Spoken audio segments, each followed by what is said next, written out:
I'm Sari Cooper, a certified sex therapist and sex coach in New York City.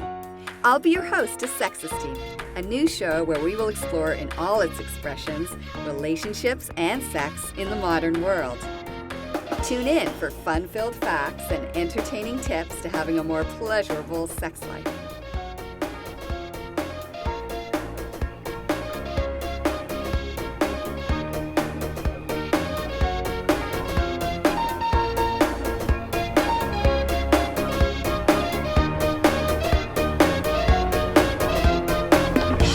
Welcome to Sex Esteem and our countdown to Valentine's Day 2021.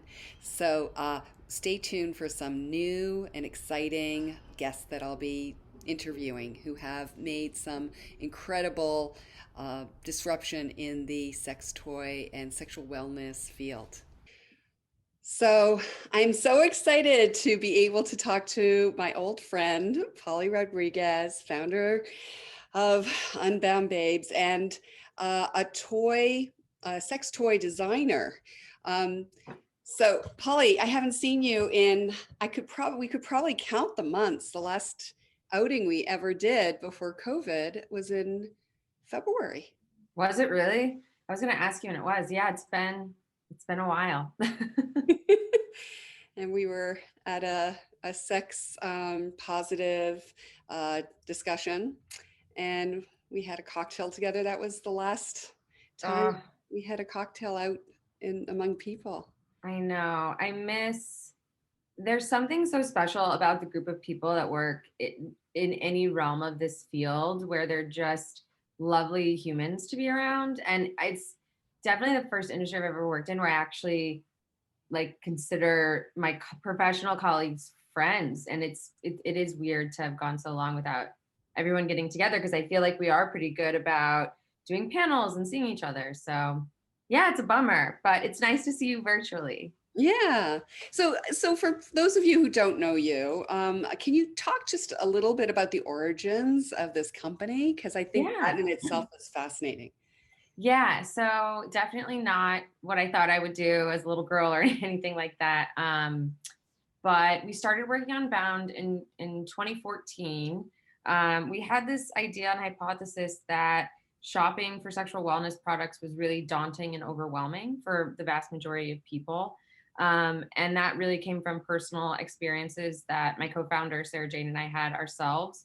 For me, it was shopping for a vibrator for the first time at the only place in my hometown in St. Louis that sold them, which was a Hustler Hollywood that was in a strip mall next to the airport.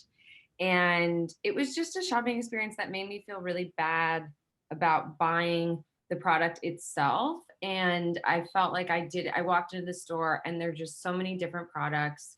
I don't know what any of them do. I'd actually just gone through cancer treatment. Well, I went through cancer. I had treatment for the cancer. And I went through menopause at the age of 21 because of the radiation that beamed through my reproductive organs in order to shrink the tumor. And I just found myself, I didn't even really know what menopause was. And nobody really sat me down and talked to me about it because it is a very stigmatized issue. And as a 21-year-old at the time, I didn't even know who to ask. And so I think it was that culmination of having this problem, feeling really embarrassed about talking about it, and then finding myself in a store and just feeling even worse. So we started working on the company, as I mentioned, in 2014. And it's just been, it was a labor of love for the first 3 years. And then things really started to take off. And now I just celebrated in December my 6-year anniversary of working on the company. And I want to say 13, 14 years without cancer. So yeah, it's been a journey, but it's good. It's good. It's a really important time, I think, for sexual wellness overall, and for us to reframe how we think about sexuality. So it's not just this, isolated thing that we only talk about behind closed doors between the hours of 8 p.m. and midnight. So yeah, I'll stop rambling, but that's the backstory, I guess, behind Unbound. So, when you were first designing, I want to get to today, but when you were first designing your first toy, how did you sort of come up with the design, the concept? Was it really something that you thought, I'm going to use this it works for me, because a lot of your toys, first of all, are beautiful. We'll show them in a minute, but they're also devised with a lot of different settings as opposed to Mhm. like an on-off. So I'm wondering where that came from. Yeah, the history of sex toys, which is a term that I don't even like because it's like these aren't toys, they're tools that we use, which also isn't the best term. But the history of them is so fascinating because the first dildo that was ever found is from 30,000 BC. So it's so old. These products have been around forever, but the design of them hasn't really updated much because historically you had cis men that were designing these products, and so oftentimes they're very phallic in shape. And for a lot of people who have a labia and clitoris, they need stimulation in order to orgasm, an estimated around 70%. And so, Mhm. what was baffling to me was a phallic shape is not necessarily going to improve that experience at all from a design perspective. And so, we started to really try to design things in a very minimalist way where they're very basic shapes. And in terms of the feature sets, the different products we created, whether it was like a vibrator or lubricant or accessory, our goal was that it had a very specific purpose and use. Because I think one of the things that we heard from customers was they go online and they'll go to like Amazon or one of these bigger online shopping websites, and there are just thousands and thousands of products. And so it's tough to pick exactly what one you want. So our goal essentially was just to design something that you could leave out on your bedside table. And if somebody were to walk in, you wouldn't feel embarrassed or mortified. And that is intuitive to use. We don't make products that have, apps or like a lot of complicated things, but they do have a variance of settings and functions that they perform. Right. So I'm glad you started by saying how people with vulvas need direct stimulation, and that about, we think, 25 to 30% of women are the only people who can climax without direct clitoral stimulation. So, and it's interesting how you talk about the fact that they're called toys and you're not really satisfied with that word. What is it about the word toys even that's kind of a turnoff? Well, I think it's a little infantilizing, to be honest. I think it was so interesting when I first started working on this company. Even just the terminology felt outdated, and I think reflective of how uncomfortable we are talking about this stuff a lot of times, where we have to call it toys or they have to be silly and like we don't want to take it seriously. Now, I'm a huge proponent of not taking sexuality so seriously to the point where you're not having fun, you're not able to laugh, and you're not able to like enjoy the natural bodily functions that happen during any type of sexual activity. But I think that, you know, the term toys just makes it seem like they're these play things, like it's just like that's what children use to entertain themselves. So I do think that there is right now like a huge shift where we're seeing the industry grow up a bit in how we design the products, how we talk about the products, and how we sell the products, which is really exciting. Yeah. Languaging, I think, is so important, and it's developing all the time, and creating new words is exciting, on not only nouns but verbs. So I think that it's interesting because I actually talk to clients all the time about the fact that it should be playful, right? It can be creative. It can be a play space. But how do you then find a word that's playful and creative, but not you know, uh, infantilizing, as you said, in some way Yeah. around women's sexual pleasure. So that's a conversation to be continued. So before we get into the toys, I just want to talk about COVID. And because we know that a lot of people are dealing with a lot of anxiety, depression, increased sense of loneliness, and actually women and young women, for that matter, have shown a real spike in a sense of loneliness if they're living alone. And so I'm wondering what you have encountered from, your customers. Yeah, I'm really glad you brought that up because I haven't really talked about it formally, and there's so much insight and data relative to our sales. I think we've seen a huge increase in sales throughout COVID, and I think that is reflective of people aren't out dating, they're not out meeting new people. And so I think it's really great, honestly, that people are giving themselves permission to experience pleasure during such a time of anxiety and stress. Um, but what's fascinating to your point, especially about young women, is when I first started working on this company, I got my hands on like a market report, and it said that 78% of all sexual wellness products, so vibrators, lubricants, dildos, accessories, everything, were bought by men. And traditionally, men in couples and relationships, usually straight cisgender couples. And we just did a survey at the end of 2020, and we had close to 4,000 people who took the survey, and 94% of them said that they're buying these products for themselves.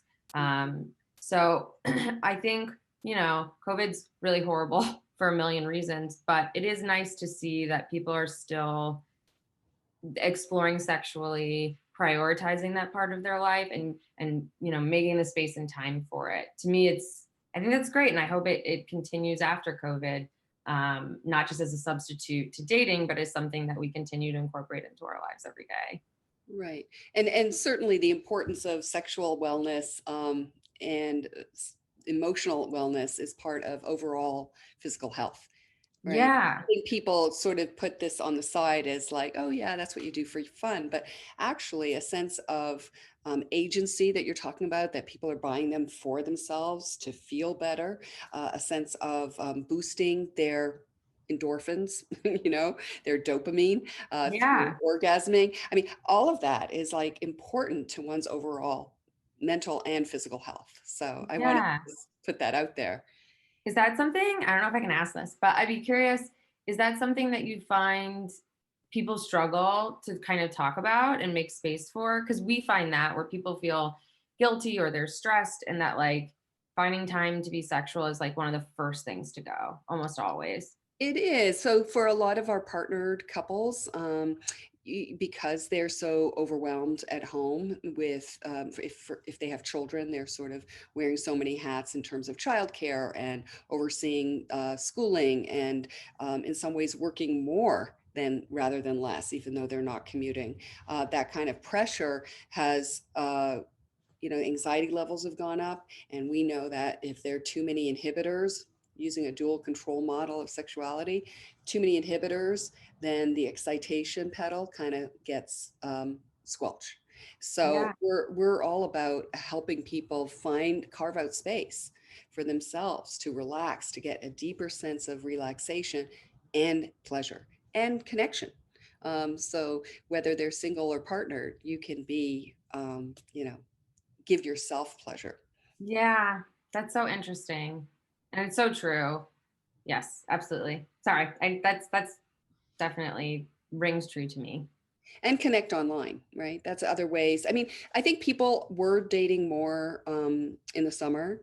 I saw it here in the city, in Central Park, people going out on dates. And I think that, I've written about the fact that people had to make safer sex kind of decisions in terms of who and what they were planning to do. So Yeah. Um, so with that, Yes. I'd asked Polly about what were her best sellers during COVID for the last, I don't know, how many months has it been? It's almost a Uh, year. it's almost been a year. It'll be for us. We started working remotely in March. So yeah, it's been a year, which is crazy. I know. So you sent me a puff, and for those of Yes, I you have who one here don't, too. yeah. So tell us, I mean, because I love the packaging, I love the colors, and I love the fact that it just is very sort of chic and unassuming. Thank you. Thank you. Yeah, Puff we came out with during the pandemic actually, in like towards the end of the summer. And vibrators have been around since the late 1800s. They were invented before, like the washing machine or the dishwasher or the air conditioner. And at the time, vibration technology came out, and they thought it was a cure all for everything, where it was, it'll get rid of your headache, it'll help with weight loss. Obviously, none of these things are true. But the reason I bring that up is vibration technology, which is just basically a motor with a counterweight that then through an electric current goes quite quickly. has been a type of vibration we've all known forever, from the Hitachi magic wand to a lot of the vibrators you see today. What has been invented that's more recent is a suction technology, which is what Puff is, this product. And it's technically not it's bucketed as a vibrator, but it doesn't actually vibrate. What it does do is it has this like small opening and seal where if you enclose that over the clitoris, it creates this kind of suction vacuum, and the technology inside changes the air pressure. So for a lot of people, they'll say it's very similar to the feeling of oral sex, but it's a totally different sensation than a more traditional vibrator that has a motor in it. And it's become increasingly popular where a lot of people even prefer it to a traditional vibrator. But one of the points of feedback we got from customers quite often was that size can be a really intimidating factor. And so we wanted to make this really as small as possible with the hope that it wouldn't be cumbersome. If you wanted to actually use it for clitoral stimulation during penetrative sex, you could hold it on and that would be feasible. So that was kind of the thought process behind it. And it just kind of took off and has become our bestseller, and people really love it. It's very So quiet. I was about to say, I have it on. You probably can't even hear it. And it's like a very low hum. Mm-hmm. You can barely hear. And the feeling is somewhat, I imagine people might find it ticklish, but it's Mm-hmm. also low for people who are super sensitive. Yes. Um, and it's really to experiment all around the vulva, not just the clitoris. You can use it. You can use it on Nipple. nipples. You can use it really anywhere. But for most people, it is the clitoris where you can have the most direct stimulation, because you do want to create that seal in order for the pressure um, to take effect. It's interesting because for a lot of people, this type of sensation, it takes a little bit of getting used to. And either people right out of the gate love it and are obsessed with it, or like, for people like myself, I had to try it several times before I actually started to understand kind of like how it works and how that sensation is different Mhm. from a traditional vibrator. But yeah, I mean, you can use it anywhere. But most people like to use it on the clitoris. And it's you can use it in baths and showers as well, right? Mhm. Many of our clients are saying that they have very little privacy right now because kids are walking in and out, and really the safest place that they feel like no one's going to interrupt them is in the bathroom. So That's yes, waterproof. Yes, it's 100% waterproof. So you can use it in the bath and the shower. And it's USB rechargeable. So you just put the charger on the two little clips. I have it somewhere here. And then I believe it holds a charge for about 2 hours of use time. Hmm. So it will work for a while, and then you can recharge it. But it's interesting. In addition to, like, I feel like the bathroom being a safe place, one of the things that we've heard a lot from customers is, unfortunately, because of COVID, a lot of people are moving back home. A lot of people have more roommates than maybe they did before due to just like economic issues. And so noise level has become the most frequent question that we receive on just like vibrators is, how loud is it? Because people are living with roommates more now than ever before. And to your point, not a ton of privacy. Right. So, last question I have is, well, two more questions. One is, how many people are using this with their partners? Do you get that kind of data?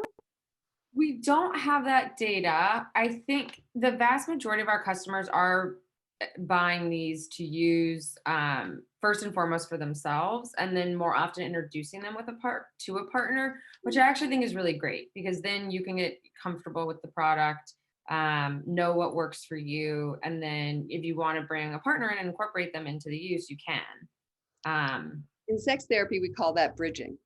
Oh, There's a name learn for something that, every day. languaging. Yeah. I So, know. Here I am giving all these like recommendations, and I'm not really, usually be the one to tell them how to, I guess, incorporate it. But yeah, yeah, no, we call it bridging. So you learn on your own body to figure out what you like, and then you actually show your partner, maybe even taking their hand to guide them on kind of the movement, or even like I call it the choreography of how to use a toy or we still haven't gotten a better word, but in terms of what gives you pleasure. And then the next question I have, and I don't know if you have this data yet, how many of the people who have bought this are trans women?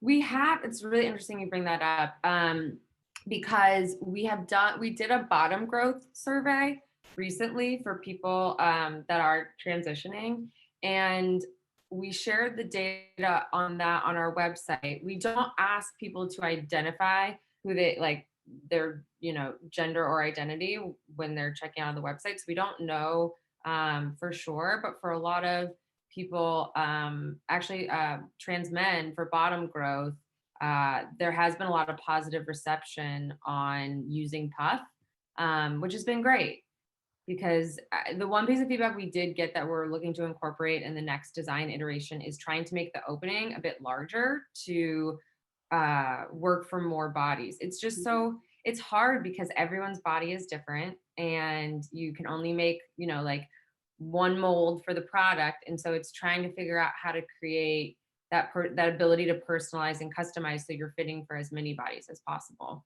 Okay, great. And so the next one you sent me was called, oh, do I have it? Yeah, I did. Yeah, Bender. Mm-hmm. Like, you sent me the one in green, and it's sort of like, it reminds me of Gumby. Yes. Was that the inspiration, the color Yeah. too? Yeah. So this was one of our first vibrators we designed.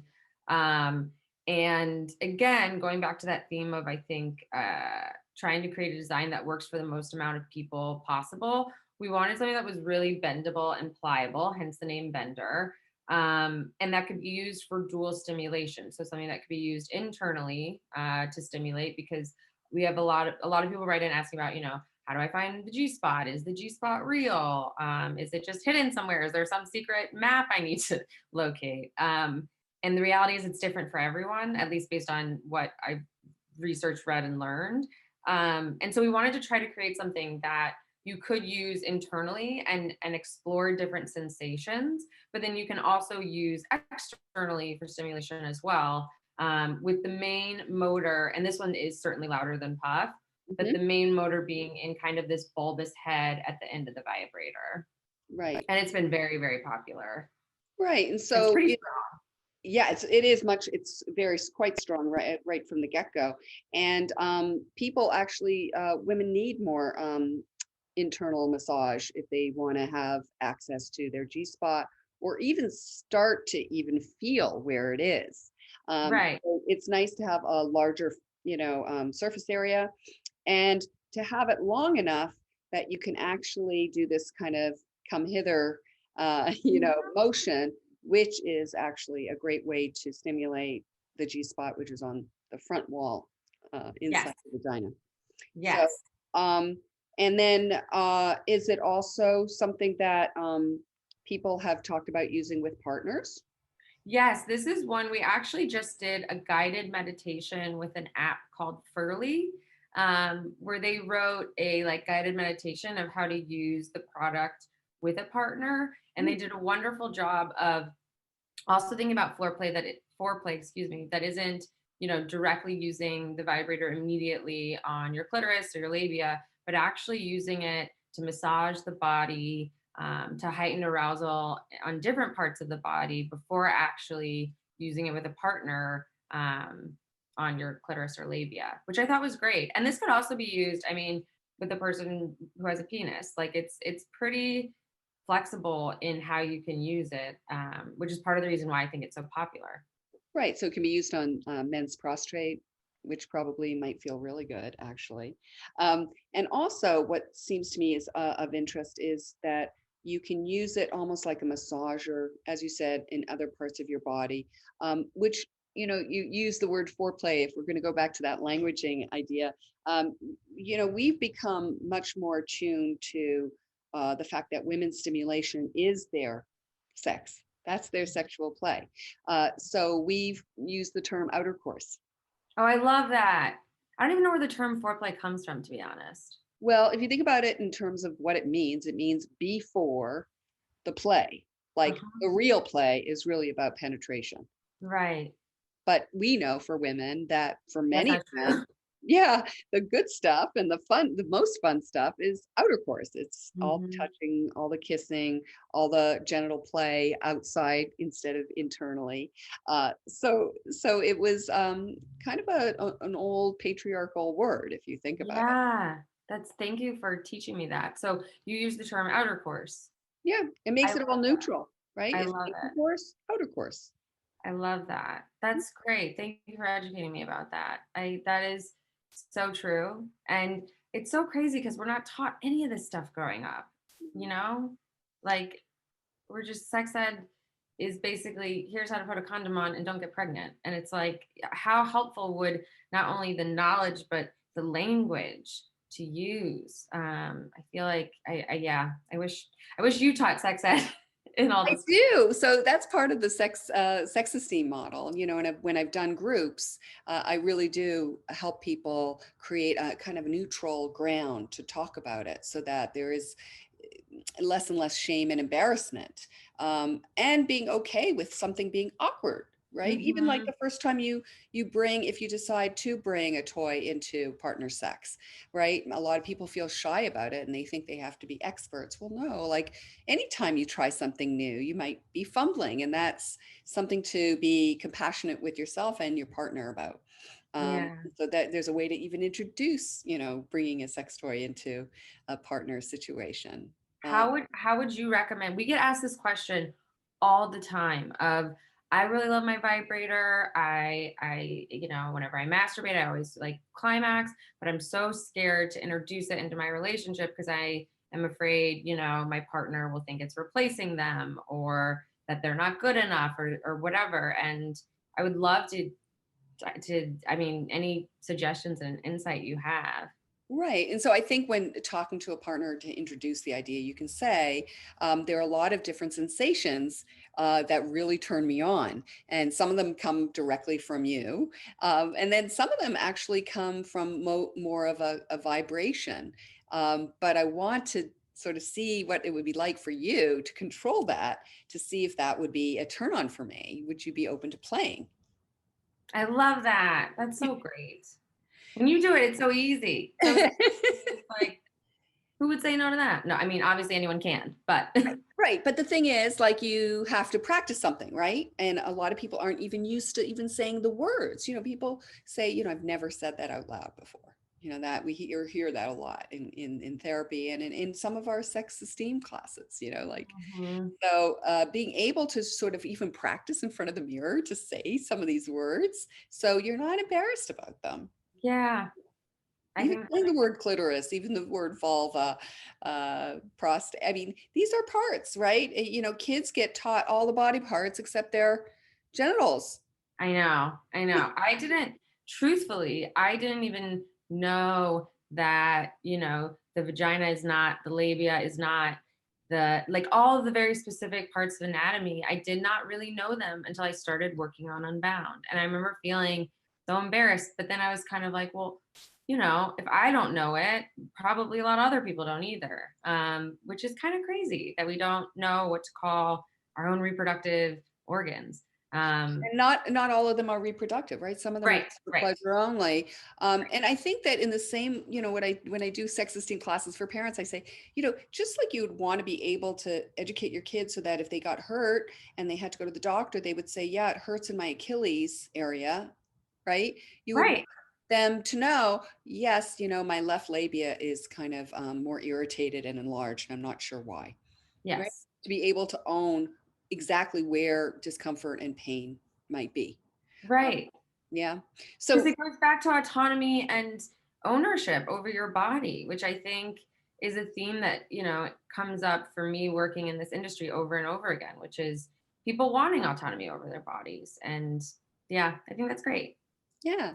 So you also sent me this one, which I had not tried yet, which is the clitoral jolt gel. Yes. So where did this come from? How did this idea come about?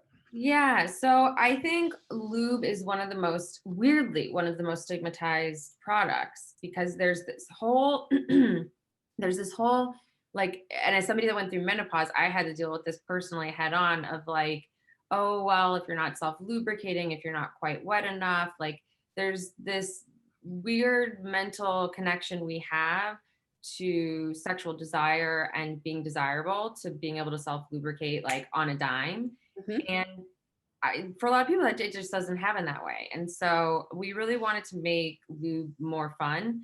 And so we started exploring a bunch of different formulas, and we found this one that was organic and that used peppermint oil to increase blood flow and kind of create this tingling sensation. And we beta tested it with about 100 different testers, and the feedback was just overwhelmingly positive, especially for people that said they experienced low arousal, maybe lower libido than their partner. It was a really fun way that, the barrier's really low in terms of if a toy feels like, a little too advanced to bring into the bedroom. For a lot of people, this is a very easy way to try something different and new, that creates a different type of sensation. Right. And also I would think you're using it externally, not internally. Yes. I mean, we do create one that it can be used internally. There's no reason why it can't. You have one, which is your internal lube. Yes, yes, yes, yes. Jelly is great. Which is we've tested so many different lubricants, and there's so much to know about lubricant as well in terms of, is it silicone based? Is it water based? Is it a hybrid? Is it oil? And you never want to use a silicone based lubricants are great for penetrative sex in that they last much longer than a water based lubricant, but you cannot use them on any silicone material because it will degrade Right. the actual silicone product, and that's not safe. You don't want to do that. So yes, jelly's a water-based, glycerin-free lubricant, because we also found that sometimes if there's glycerin in a lubricant, it can result, not always, but for people that are susceptible to yeast infections, Right. it can be not good. So Right. It's sort of the base foundation that we say to people is like, this is sort of like you're most likely to have a great time with this and not have difficulty. And it is a very personal thing, right? In terms of the texture and how it feels.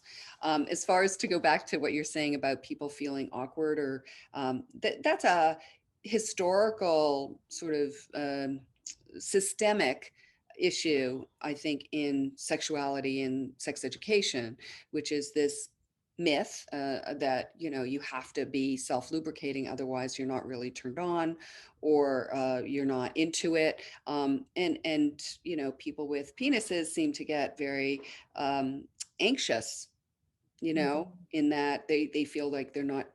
What I hear a lot lately is, we're not doing sex well. I want to do sex mm, well. Almost like it's an academic subject that they have to get an A in, as opposed to figuring out and asking their partner, what do you think might turn you on more? Maybe mhm. we're going too fast. Maybe, you need more of this. I need more of this. How are we going to do this together?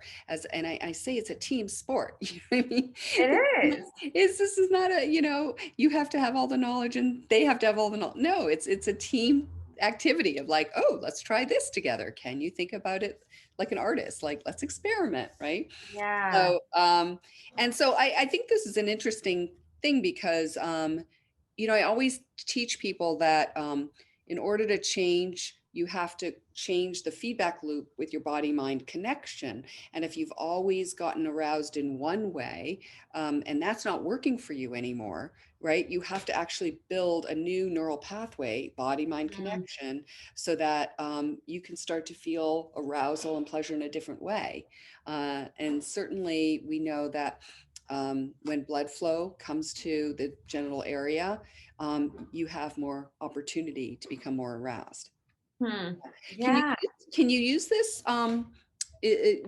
with oral sex as well, or it's one or the other? Yeah, no, I mean it's fully body safe, so you can definitely use it with oral sex. Yeah, and it's compatible with toys, all of that. Hmm, okay. So what have you been hearing the most from your customers during the last year? Well, I think people are, they're finding ways to express themselves sexually despite all odds. And I think we're I think collectively, all of us, customers, myself, everybody included, is we're just trying to find little moments of joy when we can and like carve them out, because it does kind of feel like, at least for me, finding those moments in those spaces, it gets hard after a while when every day feels kind of the exact same and you don't. For me, I feel like I have atrophy where it's hard to have those mental bookends of experiences because everything just runs together. And so it has been really wonderful to hear overwhelmingly from customers that masturbating, being able to give themselves an orgasm has been a really, wonderful thing throughout COVID, in a time in which we can control very little. So yeah, I think it's been good. But I do think, to your point, people are lonely. I think it's hard. So we'll hopefully come out of this soon. But it's been good to see people still give themselves permission to experience pleasure. Right. Well, thank you for making the time. I know you're so busy, Yeah. as we gear up to our countdown to Valentine's Day. Yeah. So I want to thank you for your participation and all you're doing every day for women's sexual pleasure. Likewise. Yeah, yeah. Well, for me, you're a hero, a shero. So, and but you've done also just in terms of women who are in this space of sex tech. You're a leader. So, Yeah. for those of you, why don't you just tell everyone where to find you and how to shop for new toys and. Yeah. You can find our website at unboundbabes.com. That's our handle on Instagram and on social media as well. And we'd be happy to create a discount code for anyone, if that would be helpful in any way. Oh, that's great. And what's the last day people have if they want to buy something for someone special for Valentine's Day or for themselves? That's a great question, and I have it written down because I always forget these dates. The last date, the deadline for domestic is February 8th. But then if you want to expedite, it's February 10th. So, All right. yeah. Happy Thanks for having Valentine's me. Day, Polly. I can't wait till we can see each other again in person. I know. Okay. Bye. Bye.